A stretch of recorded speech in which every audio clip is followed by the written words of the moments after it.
All right, section 4, troubleshoot basic device management connectivity issues. Now we're talking about managing the big IP platform as a whole and connectivity issues you may have in getting to it or managing it. So verify remote connectivity to the box in order to determine the cause of a management connectivity issue. So we're not talking about users flowing through a virtual server and getting to back-end resources. We're talking about an administrator trying to connect to the box to manage the system. You basically need to be able to isolate potential causes of basic network connectivity issues.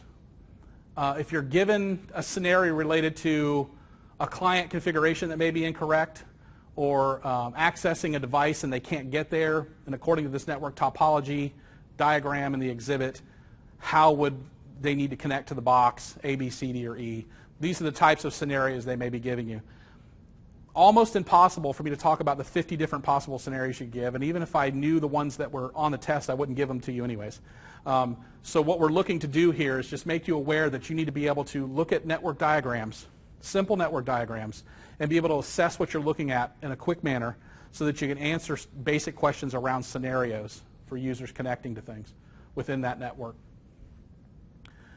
You should be able to use tools like ping and trace route, remote access, RDP, to be able to see that things are working the way they should be working within the network. Maybe your clients can't get to the out-of-band management interface, but because they're coming through a firewall, we never opened up, even though my big IP platform may be listening on port 22 on this IP, they're flowing through a firewall between them and us that isn't allowing port 22 through the firewall to us. So your big IP configuration might be exactly like it should be, but understanding your network topologies to say there may be something else along the path that is keeping you from getting to me is definitely what you need to understand when it comes to networking. No doubt about it. Check and interpret port lockdown settings.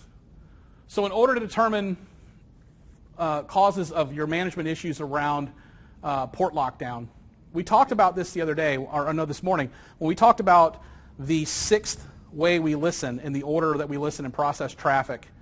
The 6th one is on our self IPs, right? If it's not hit an existing connection or a packet filter or a virtual server or a SNAT or a NAT, we're now down to our self IP addresses, right? Are we listening on a self IP? And I have self IPs on every network, and in fact I have my big diagram I could bring up, but I'll probably draw for you here in a minute.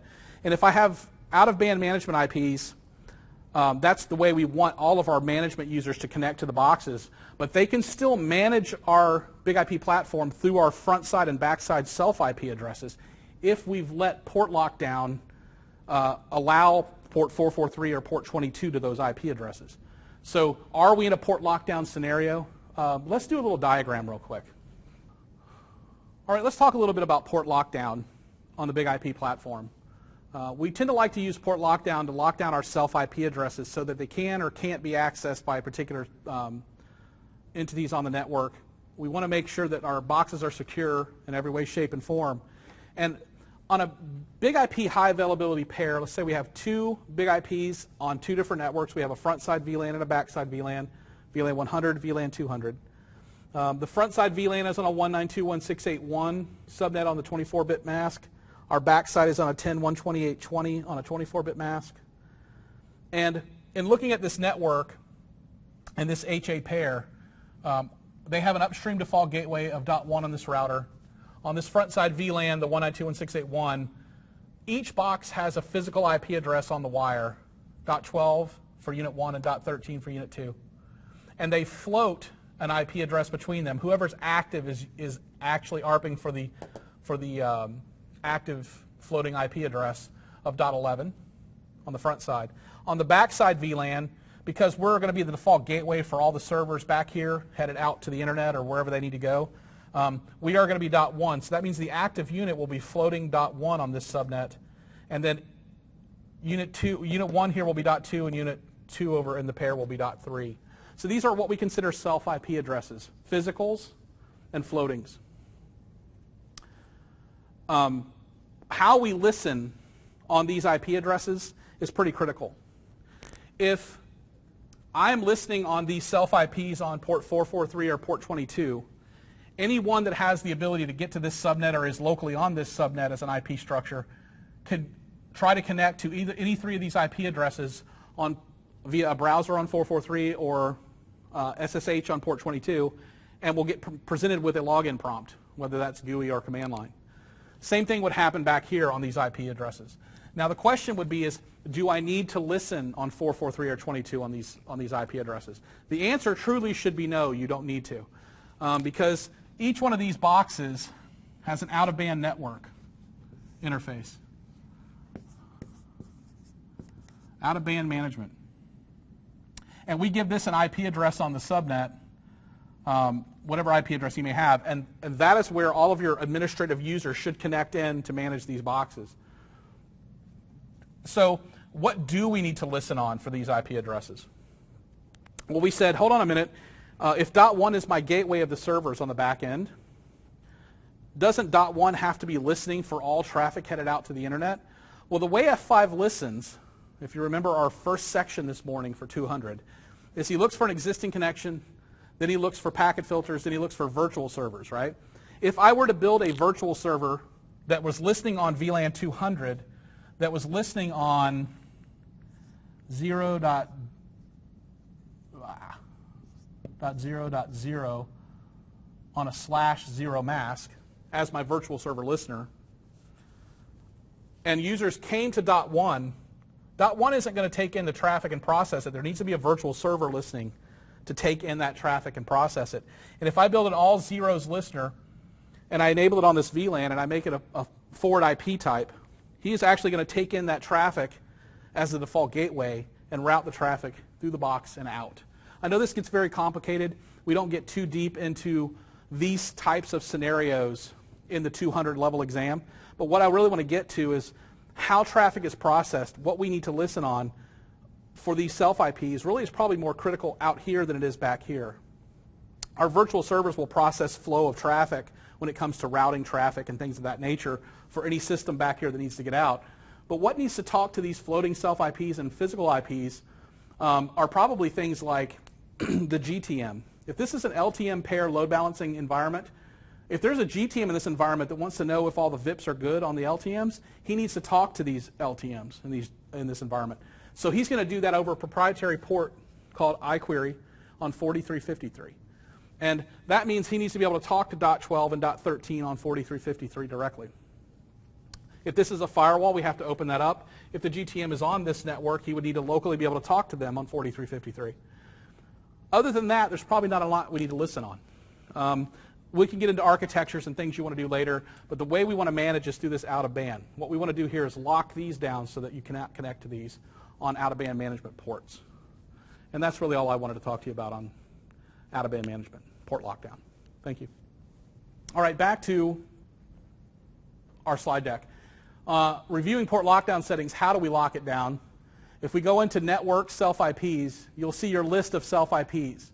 And if you notice on this screenshot that I've given you here, I'm not in an HA pair. This is a single LTM unit running with a front side VLAN and a back side VLAN. Front side is external, back side is internal on our VLAN names. And we've got a single IP address on each VLAN. There is no floating because we're not an HA pair. If I want to see how port lockdown is set for each one of these IP addresses, I could click on one of them, either or, and it would open up the self IP address itself. At this point, I can look down through the settings and I can see how I have it configured for port lockdown and if I have a custom list that I want to include. Now, the settings you can choose here are going to be allow default, allow all, allow none, and allow custom.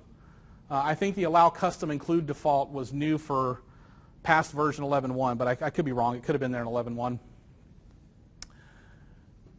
Basically what this is telling us is if I choose allow default, there is a default list of ports that we listen on in that default list, and that's how you will be listening. If I choose all, it's listening on all ports. How many ports is that?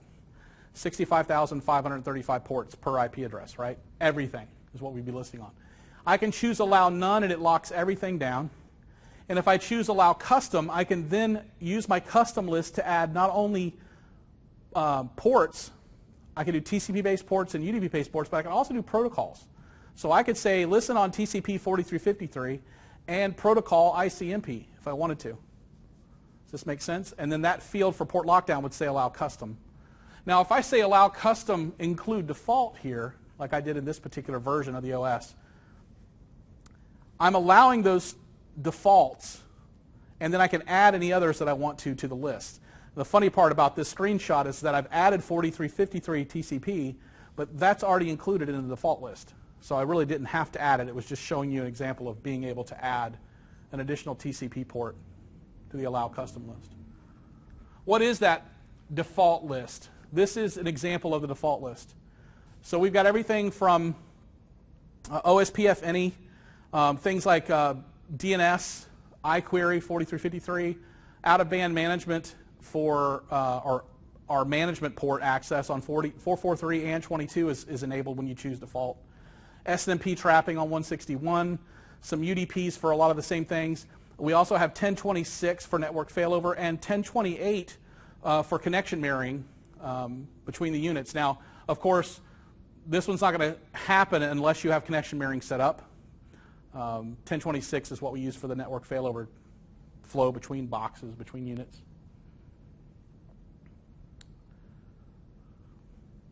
The other way of managing your big IP platform is through the out-of-band management IP. And that out-of-band management port IP address is defined on the box. You typically do this in that basic setup of the big IP platform by going into the config tool and setting up your IP address and default route for the management interface. But then when you come into the wizard to finish building the box, he's going to make you put in a fully qualified host name, set your time zones, things of that nature. And if you notice all the way at the bottom of this field, after you've set your passwords for root and admin accounts, is your SSH access to this IP address. Now, the one thing we don't give you here is a way to lock down 443 to this IP address as a setting. But we do right here give you the ability to filter any IPs that you would or wouldn't want to be able to access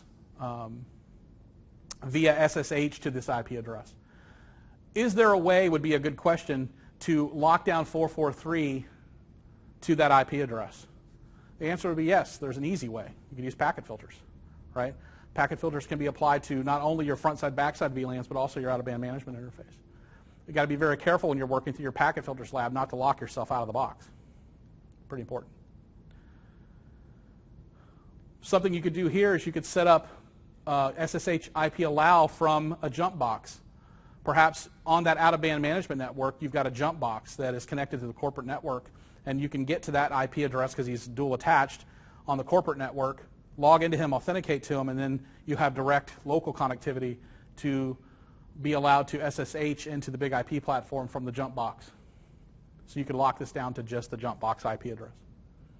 Same thing with your packet filter. You could allow just the jump box IP to connect on 443 to this IP address. So thus he could also web interface GUI manage the box, and nobody else on the out-of-band management network would have the ability then to either SSH or web connect to that IP. The appropriate cases for the use of port lockdown really come into who do you want to be able to manage or get to your self IP addresses. If your big IP platforms are setting in a DMZ, you probably want to have a serious lockdown on all of your self IPs that are facing that DMZ or that internet facing side of the box. Where there's higher risk, we want to lock down tight. If everything in your core is wide open and these boxes are setting in your core doing core-based load balancing for internal applications only, you might not want to enforce port lockdown as much. It doesn't mean that it's not a good practice. It just means that it might not be as necessary there as it might be in that internet-facing environment. So we've talked a lot about packet filters. How do we know when packet filters are on, and how do we use them? So with packet filters, it's pretty simple to get to. You go into Network, in the Network section of your left-hand menu, go to Packet Filters. If you're on the Generals tab, you should see that in the Properties section, it's either enabled or disabled. If it's in a disabled mode, there are no packet filters running on the box. If you turn this on to enabled, you're going to have some settings you can set here, and you can go in and start building your rules list, which is basically your access list. So if this is what packet filters really are. For all of you guys who are router and firewall guys, and you're wondering what is packet filtering, it is an access list. You're building out a rule set that says this IP can connect to this box on this IP address, on this one can, on this one, and this port. You're just building that rule set. And you can change the order by using your up and down arrows in the GUI, or you can go in and edit your config to work out your packet filters. If you want to get into your VLabs and you want to work through the packet filter section of the VLabs because you want to get familiar, you're probably going to end up seeing an example question on the test that has a screenshot or example of a packet filter list, and then they're going to ask you, according to this packet filter list, can this connection happen or not? Will it be allowed or not allowed? So you've got to get used to how they work and how they look to be able to read them. Given a suspected DNS issue, use the appropriate tools to verify the proper settings. So a couple of different ways to look at DNS here. I interpret this particular section as when you're on the Big IP platform, is DNS working like it should? So you can go into System Configuration and then Device, and in that menu you'll see DNS, and in there you can set up your DNS lookup servers.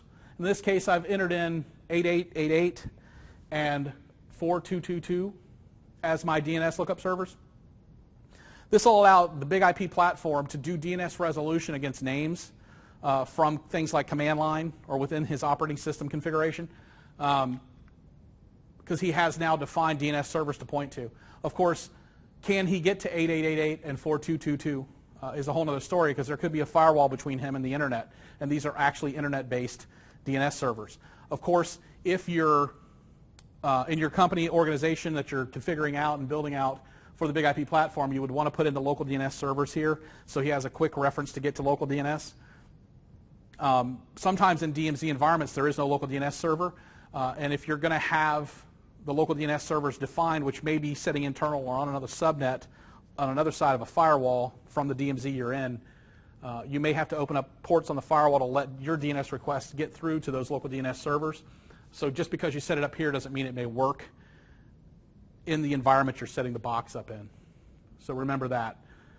You definitely want to make sure it's set on the Big IP platform, because if I were doing a curl from command line and I was doing a curl against www.google.com, I couldn't resolve Google to an IP address without these settings being set. He would have no knowledge of what server to go to resolve the name without doing these settings. Now, if you were trying to troubleshoot a suspected DNS issue, what tools would you use to troubleshoot your DNS issues? You could use things like NSLookup or Dig. Both of these tools are very robust, easy to use. You can do an NSLookup example would be to type NSLookup space and then the name of the domain you want to get to. In this case, I put in www.stonegrayband.com. Relentless plug for my son's band. You could point to what server you want to resolve against, and then it'll come back and give you the IP address that it resolves out there against that server. Same thing with Dig. If you're digging against the name, it's going to give you a output that it's getting back from the DNS server. You're going to get your A records or any canonical names that may be out there as well. All right.